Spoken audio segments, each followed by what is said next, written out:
Santa Juana de Arco, la doncella de Orleans, nació en Domremy, Francia, en el año 1412. Su padre Jaime era campesino, y como muchas personas de su tiempo, ella era analfabeta, pero a pesar de todo, su madre, como ejemplar catequista, le infundió la confianza en Dios Padre y también una devoción profunda y llena de amor a la Virgen María. Y como los sábados es el día de la Virgen, la niña iba al campo y buscaba las flores con mejores colores y más radiantes para llevárselas al templo y depositarlas a los pies de la Santísima Virgen. A medida que crecía, su fe y devoción lo hacían igualmente. Cada mes se confesaba y comulgaba con devoción y respeto. Era consciente de las repercusiones y efectos negativos que el pecado hace al alma y en las personas, así que deseaba ser santa y se proponía a no pecar, evitando las ocasiones de pecado y buscando el dominar las tentaciones a través de la ayuda de la gracia santificante. En el pueblo tenía buena fama y era muy respetada y querida por su bondad y sencillez. En 1425, aproximadamente, cuando tenía 13 años, empezó a oír voces en su interior que le llamaban. Ella al principio estaba consternada, pues no sabía de quién venían esas voces, pero al pasar el tiempo, comenzó de ver resplandores a ver a San Miguel Arcángel, Santa Catalina y a Santa Margarita, que le decían: «Tú debes salvar a Francia», pues los ingleses la habían invadido y ya dominaban la mayoría del territorio. Y como consecuencia lógica, los franceses habían sufrido todo tipo de vejaciones e injusticias, pues la ambición humana convierte a los hermanos en objetos y a su vez a los objetos en pertenencias personales. Ella se sentía consternada y temerosa de que la juzgaran mal, y decidió guardar en su interior sus experiencias. Pero pasaba el tiempo, y las voces insistían con más potencia, mencionándole que ella estaba destinada para salvar a la nación y al rey. Ella comenzó a describir sus experiencias a su familia y a los conocidos del lugar, pero como era natural, no le creyeron. Pero ella no desfallecía, insistía con más fuerza, hasta que un tío suyo, llamado Durán Lasois, decidió llevarla ante el comandante del sector, que se encontraba en una ciudad vecina. Este, como era lógico, no le creyó, por lo que el comandante no quiso saber nada de eso, y de forma hiriente la despachó a su casa. Pasaron algunos meses, y ella se presentó de nuevo, para ser rechazada otra vez. Pero ella le anticipó una profecía, en la cual mencionó que el ejército francés tendría una derrota en la batalla de los Aranqués, que era la siguiente batalla que tendrían. Ante esto el comandante quedó alterado por la profecía, pero no le creyó, y la despidió de nuevo a su casa. Juana no claudicaba, y decidió ir por tercera vez, pero esta vez el comandante, al saber que la profecía de la derrota se había cumplido, y también de que los soldados la empezaban a apoyar, decidió designar una escolta para llevarla ante el rey, para que le comunicara su misión y su mensaje. Se dirigieron a la ciudad de Chinon, en marzo del año de 1429. El rey Carlos, previendo una farsa, decidió disfrazarse de campesino, dejando a alguien de la ciudad vestido como rey, pues quería poner a prueba a la muchacha campesina que vendría en audiencia. Santa Juana de Arco, al presentarse en el salón real, las voces le indicaron a quién dirigirse, pues ignoró al impostor y se dirigió ante el rey, que estaba disfrazado de campesino, lo que dejó a la corte sorprendida. Le habló de la misión encomendada y le contó secretos personales al rey.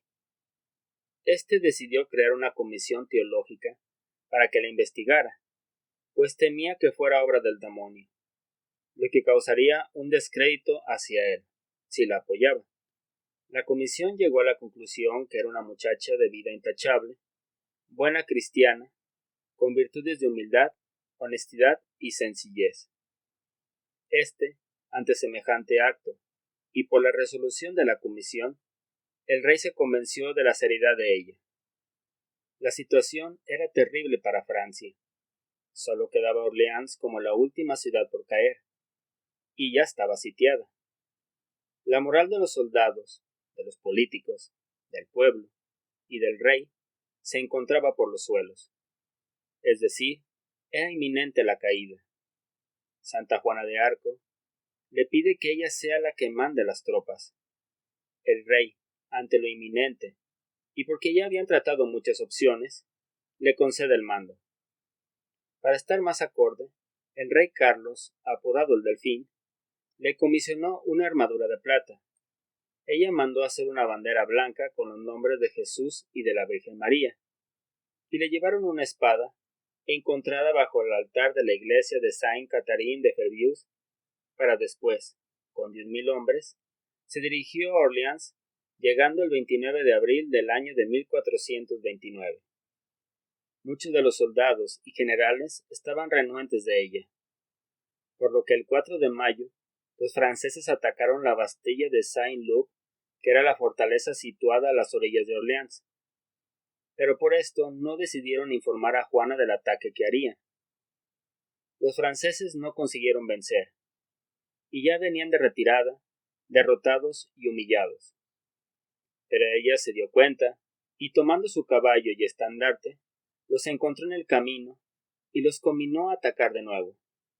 Los soldados animados lo volvieron a hacer, pero esta vez consiguieron la victoria.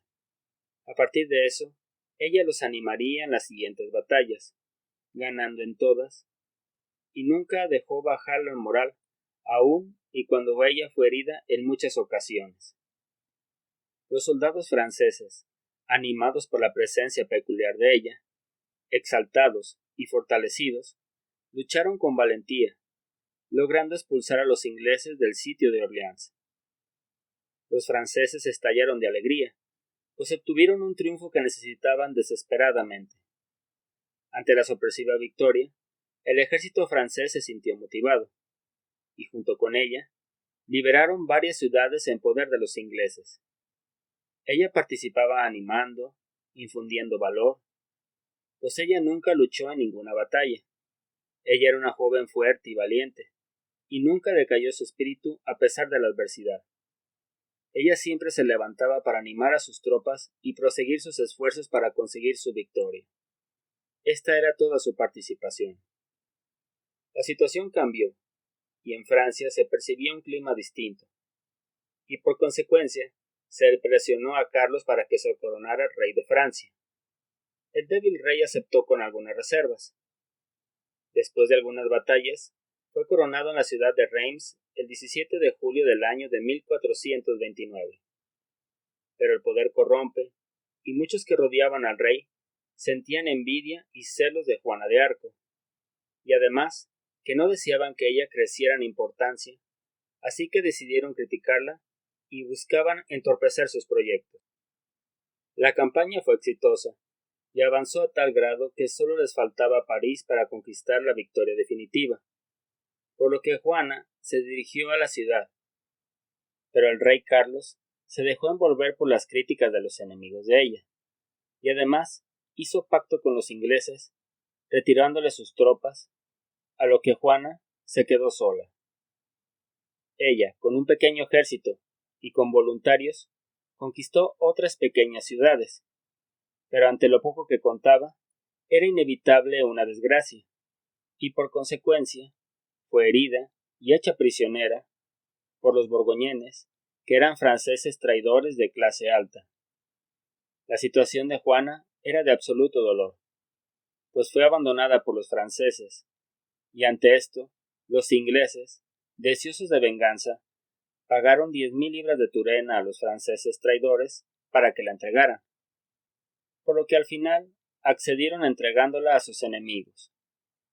Ya en prisión, fue maltratada, tanto física como psicológicamente, pues los ingleses rompieron los protocolos judiciales de su tiempo, pues la Inquisición dictaba que las mujeres en juicio debían ser custodiadas por otras mujeres, y en lugares protegidos por la Iglesia. Pero los ingleses, ignorando el protocolo, se la llevaron a sus cárceles, custodiada por sus soldados, siendo humillada e insultada todo el tiempo, al grado tal de decir: «Esta cárcel ha sido para mí un martirio tan cruel como nunca me había imaginado que pudiera serlo». Aún peor, los ingleses elaboraron actas de juicio falsificadas. Además, la Inquisición demandaba que cualquier culpable tendría derecho a un asesor legal, que nunca le proporcionaron. Y también, la Inquisición determinaba que el juicio debería de ser juzgado por personas imparciales que no tuvieran que ver con el caso, ya sea directa o indirectamente. Pero en esto también fallaron, pues en su mayoría era gente pro-inglés, y los jueces que no lo eran fueron amenazados. Ella fue acusada de brujería, acusación sencilla, difícil de probar y de fácil comprensión para el pueblo, lo que facilitaría a sus enemigos el poder acabar con ella. Además de ser acusada de brujería, también fue acusada de vestirse como soldado, y que por todo esto fue lo que causó la derrota a los ingleses. Ella intuitivamente pidió ser juzgada por el Papa, pero los ingleses nunca notificaron la razón de la apelación de Juana, rompiendo con esto el protocolo judicial. Los acusadores la amenazaron con torturarla, mostrando los instrumentos de castigo, pero ella se mantuvo firme. Ante esto sus enemigos propusieron torturarla, pero en votación decidieron que no fuera castigada así. El juicio fue una farsa, pues el jurado, compuesto en su mayoría por enemigos de ella, nunca escucharon sus alegatos, ni pruebas de fe que ella manifestaba. Le mostraron un documento de curación, pero con trampas y engañándola, ella firmó el documento, que al darse cuenta después de lo que había afirmado, manifestó que no era su intención. Y con esto y otras acusaciones, decidieron condenarla a la hoguera. Era el 29 de mayo de 1431. Ella, joven flor de 19 años, fue amarrada a un poste y la quemaron lentamente. Los testigos afirman que ella, en el lugar del suplicio, recibió una cruz de madera, la cual besó y colocó en su regazo. Ingresó al corazón divino, orando y mirando un crucifijo que un religioso le ofrecía para que se encomendara a él. También manifestaron que ella invocaba a San Miguel Arcángel. Tanta serenidad mostró en tan duro trance que ocasionó que muchos testigos presenciales de semejante castigo se retiraran a sus casas diciendo: «Hoy hemos quemado a una santa». Los soldados quemaron su cuerpo 3 veces para que no quedaran reliquias de ella, a lo cual sus cenizas fueron arrojadas al río Sena. En 1456, su familia decidió reabrir el juicio, por lo que el Papa Calixto III decretó una comisión de juristas, que llegó a la conclusión que el juicio y sentencia fueron injustos, por lo que el rey de Francia la declaró inocente y el Papa Benedicto XV la proclamó santa. Juana de Arco fue una santa especial en muchos sentidos. Movió una nación apática, casi derrotada, y con el impulso juvenil y santificante de una joven de fe, cambió el destino de una nación, pues ella ayudó a que eventualmente Francia consiguiera la tan deseada victoria sobre los ingleses. En Santa Juana de Arco, miramos cómo Dios no necesita del poder humano para mover naciones, sino el corazón limpio y sereno de los sencillos, pues los humildes son los que cambian al mundo, pues llevan a Dios en su corazón. Santa Juana de Arco, intercede a Dios por nosotros, para que nunca seamos apáticos a las necesidades de la nación, que decidamos ser mejores ciudadanos, comprometidos con la patria. También, que nunca seamos indolentes con nuestros hermanos y hermanas necesitados, y que siempre estemos en pie de lucha, defendiendo nuestra alma contra el pecado, pues la vida espiritual es un campo de batalla, de la cual nunca debemos bajar la guardia contra el mal que nos acecha. Gracias por tu tiempo. Te invito a suscribirte y a compartir este video a los demás. ¡Ánimo!